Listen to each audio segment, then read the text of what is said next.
Assalamualaikum warahmatullahi wabarakatuh. Kita dari kelompok 8 ya?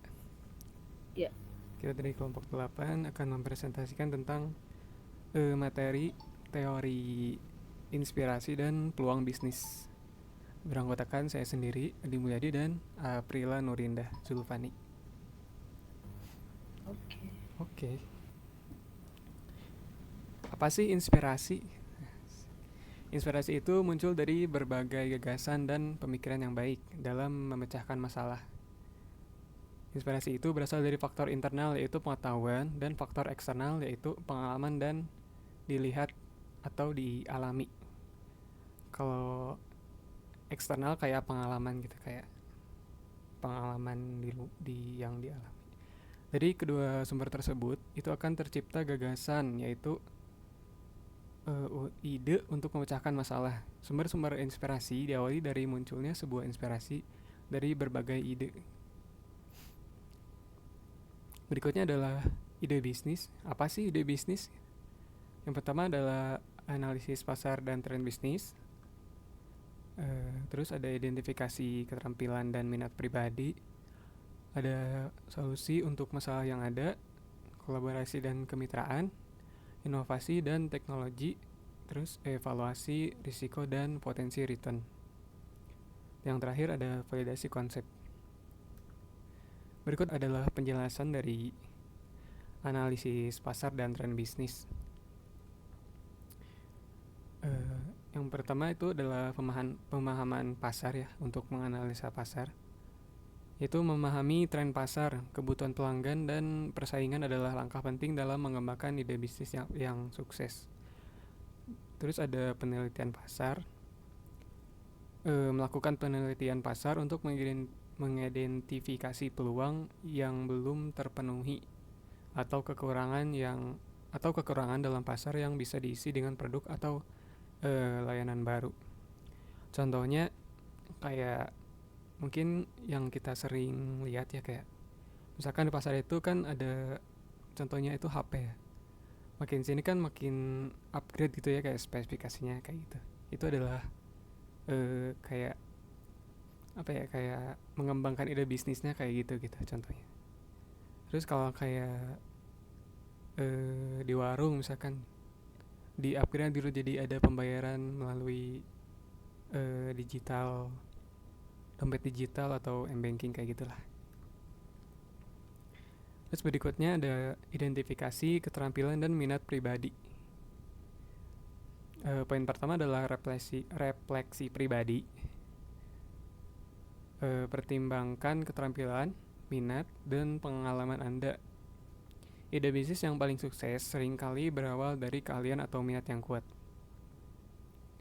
Refleksi pribadi itu kayak mengembangkan diri gitu ya, kayak refleksi aja gitu.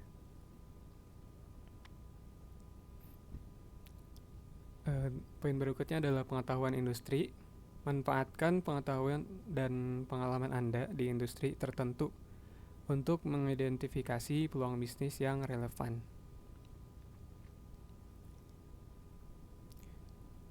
Terus poin ketiga itu adalah solusi untuk masalah yang ada. Pencarian masalah untuk caranya ya. Identifikasi masalah atau tantangan yang dihadapi oleh masyarakat atau pelanggan Anda dan coba temukan solusi yang inovatif. Jadi kita tuh nyari masalahnya itu di mana gitu. Misalkan kita penjualannya itu menurun gitu, karena ada kompetitor yang misalkan lebih baik produknya itu dari kita gitu. Kita tuh harus mencoba kayak eh, nyari masalahnya tuh di mana gitu. Nah, jadi itu teh bisa untuk mengembangkan bisnis kita gitu. Peningkatan produk atau layanan yang ada. Nah, tinjau produk atau layanan yang sudah ada dan lihat apakah Anda bisa membuat perbaikan atau modifikasi untuk memenuhi kebutuhan yang belum terpenuhi.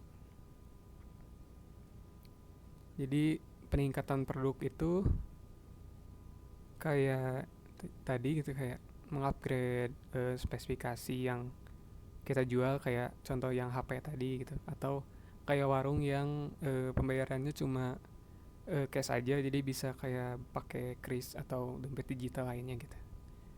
Terus layanan yang ada, terus pelayanannya gitu, misalkan bisa di kita tuh bisa booking misalkan gitu ya, kayak pesan barang gitu, kayak inden bahasanya teh. Terus poin keempat ada kolaborasi dan kemitraan. Kolaborasi dengan orang lain, berdiskusi dengan orang lain termasuk rekan kerja, teman, dan profesional lainnya untuk untuk menghasilkan ide bisnis baru atau memperbaiki ide yang sudah ada. Misalkan ada yang sering kolaborasi. Contohnya kayak brand Uniqlo gitu, kayak kolaborasi sama anime gitu kayak One Piece segala macam gitu, banyak. Itu adalah untuk eh, menaikkan rate sebuah produk gitu. Terus ada lagi kayak banyak ya, kayak berkolaborasi kayak restoran gitu, berkolaborasi kayak sama coffee shop kayak jualan kopi gitu. Terus berikutnya ada bergabung dengan komunitas bisnis. Bergabung dengan komunitas bisnis atau acara networking untuk bertemu dengan orang-orang yang memiliki pandangan dan pengalaman yang berbeda. Biasanya itu ada komunitas banyak ya, komunitas kayak komunitas bisnis kayak gitu. Kayak sharing-sharing kayak ngobrol kayak gitu kan suka ada kayak di TikTok ataupun sosial media lainnya gitu. Poin kelima yaitu ada inovasi dan teknologi. Tinjau perkembangan teknologi, yaitu pemahaman terhadap perkembangan teknologi dapat membuka peluang baru untuk menciptakan produk atau layanan yang inovatif. Tak hanya produk kita yang harus dikembangkan gitu. Jadi perkembangan teknologi juga itu sangat mempengaruhi ya. Kayak memasarkan barang gitu di marketplace dan online shop lainnya gitu. Terapkan teknologi yang ada, memanfaatkan teknologi yang ada untuk meningkatkan atau menciptakan solusi baru untuk masalah yang ada di pasar. Kayak contoh sebelumnya yang di warung gitu. Jadi menerapkan teknologi pembayaran melalui kris dan dompet digital atau m-banking gitu. Itu adalah pemanfaatan teknologi. Poin keenam ada evaluasi risiko dan potensi return. Yang pertama ada analisis SWOT. Jadi lakukan analisis SWOT kayak strengths, weakness, opportunities, dan threat untuk mengevaluasi kekuatan dan kelemahan ide bisnis Anda serta peluang dan ancaman di pasar. Jadi kalau kita menganalisis SWOT ya, jadi strength, weakness, opportunities, dan threat, itu jadi kita tahu gitu apa yang harus dievaluasi, di mana kita kurangnya gitu, seperti itu. Terus ada perhitungan potensi keuntungan. Lakukan perhitungan potensial keuntungan dan biaya untuk menilai apakah ide bisnis Anda memiliki potensi untuk menjadi bisnis yang sukses.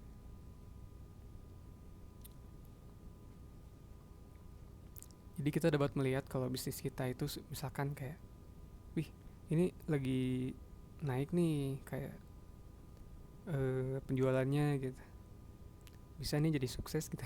Bisa collab sama yang lain juga gitu, kayak contoh yang sebelumnya gitu. Yang poin ketujuh adalah validasi konsep.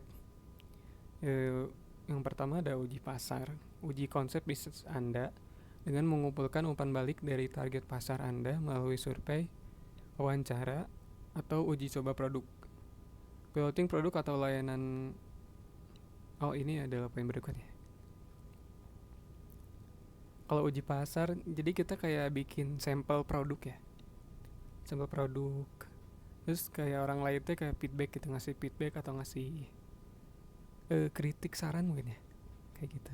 Jadi kita tahu si produk teh kurangnya apa gitu. Terus poin berikutnya adalah piloting produk atau layanan.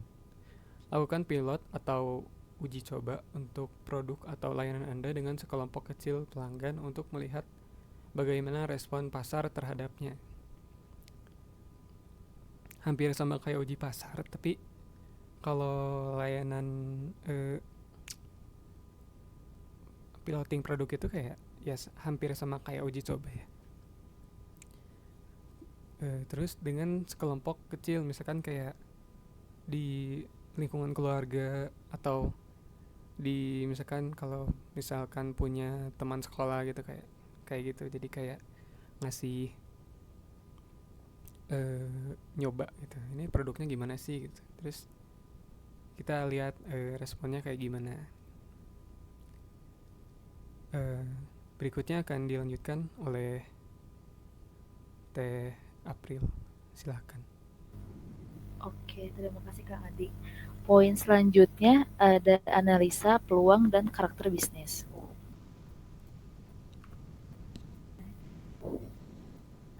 Yang pertama itu ada analisa peluang. Analisa peluang adalah proses sistematis untuk mengenali dan mengevaluasi lingkungan eksternal dan internal seperti yang sebelumnya Kang Adi udah bahas. Ini sama lingkungannya di eksternal dan internal. Nah, di sini itu suatu bisnis dengan tujuan mengidentifikasi potensi pertumbuhan, perkembangan, dan keberhasilan bisnis baru atau yang sudah ada. Hal ini melibatkan penilaian terhadap kondisi pasar, tren industri, persaingan, serta kekuatan dan kelemahan internal perusahaan. Dengan demikian, analisis peluang membantu dapat mengenali peluang bisnis yang dapat dimanfaatkan untuk memperluas bisnis atau memulai usaha baru. Next.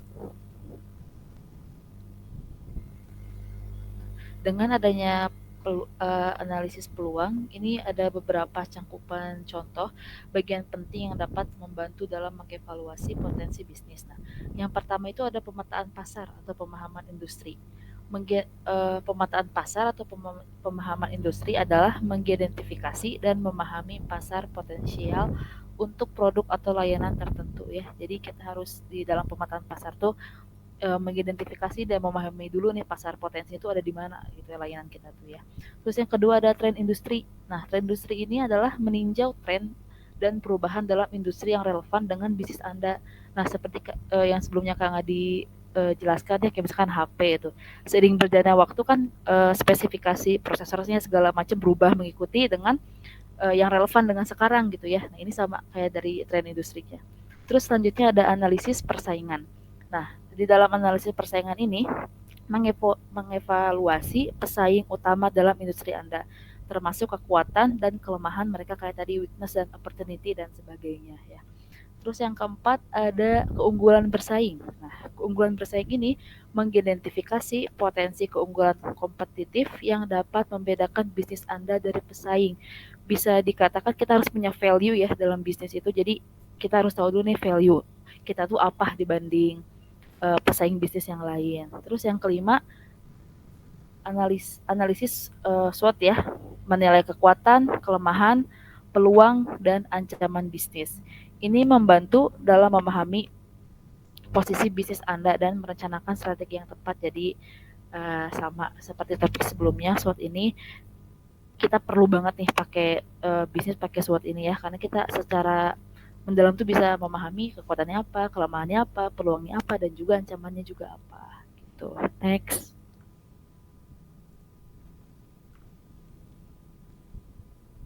Kenapa sih peluang analisa itu penting gitu ya?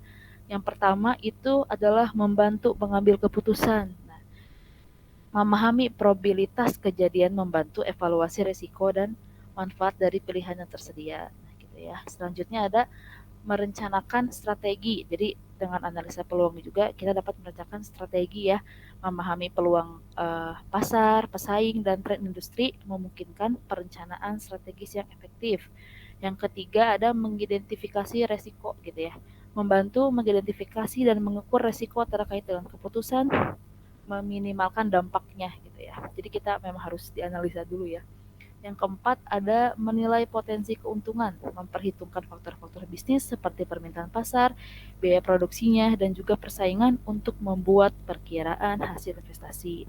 Yang kelima, ada optimasi sumber daya. Nah, ini memungkinkan pengalokasian sumber daya secara efisien, fokus pada peluang dengan potensi terbaik sambil menghindari resiko yang tinggi. Yang terakhir itu ada membantu perencanaan jangka panjang. Nah, apa sih membantu perencanaan jangka panjang? Ini juga mengidentifikasi tren pasar dan mengambil langkah-langkah untuk mengantisipasi perubahan di masa depan ya. Oke, next. Nah, selanjutnya kita masuk ke topik karakter bisnis. Nah, apa sih karakter bisnis ini? Karakter bisnis merujuk pada serangkaian sifat dan kualitas yang diperlukan untuk berhasil dalam dunia bisnis gitu ya.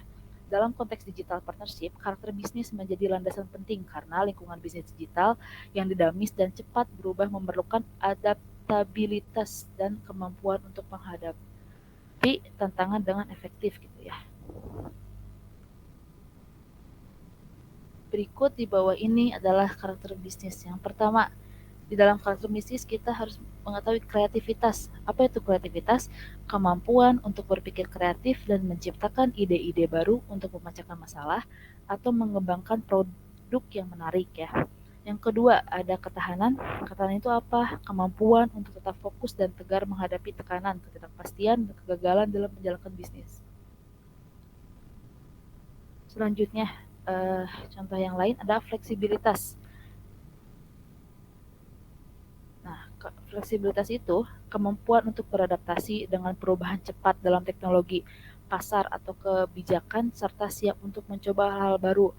Nah, sambil mencari value kita apa, kita juga harus memikirkan dari karakter bisnis kita itu fleksibilitas gak sih gitu. Apa bisa terus seiring berjalannya waktu tetap compatible gitu ya. Apa ya compatible tuh? Bisnis itu tetap long lasting gitu ya kalau istilahnya. Nah, keempat itu ada keterampilan komunikasi. Dengan keterampilan ini, kemampuan untuk berkomunikasi secara efektif dengan pelanggan, mitra bisnis dan anggota tim, baik secara lisan maupun tertulis. Gitu. Yang kelima ada integritas. Dalam karakter bisnis itu juga memerlukan integritas ya, memiliki prinsip-prinsip moral yang kuat dan bertindak dengan jujur, adil, dan bertanggung jawab dalam semua aspek bisnis. Yang keenam, sama halnya seperti topik sebelumnya, kolaborasi. Kemampuan untuk bekerjasama dengan orang lain, baik di dalam maupun di luar organisasi untuk mencapai hasil yang lebih baik bersama gitu ya. Selanjutnya, ada inovasi berkelanjutan. Sebenarnya ini sama kayak yang fleksibilitas tadi. Cuma di dalam inovasi berkelanjutan ini, keterlibatan dalam proses berkelanjutan untuk meningkatkan produk layanan atau proses bisnis agar tetap relevan dan kompetitif gitu ya. Yang keenam tentu harus ada tanggung jawab sosial dan lingkungan ya, kesadaran akan dampak bisnisnya terhadap masyarakat apa dan lingkungan juga ya, serta komitmen untuk bertindak secara bertanggung jawab. Gitu. Next. Nah, sekian dari kelompok 8 terkait topik ide dan inspirasi. Semoga topik yang kita angkat kali ini dapat bermanfaat ya buat bareng-bareng gitu. Mungkin Kang Adi boleh ditambahin? Cukup sih. Terima kasih atas tutup aja ya. Terima kasih atas perhatiannya. Mohon koreksi bila ada yang salah. Bisa diskusi di grup. Terima kasih. Assalamualaikum warahmatullahi wabarakatuh.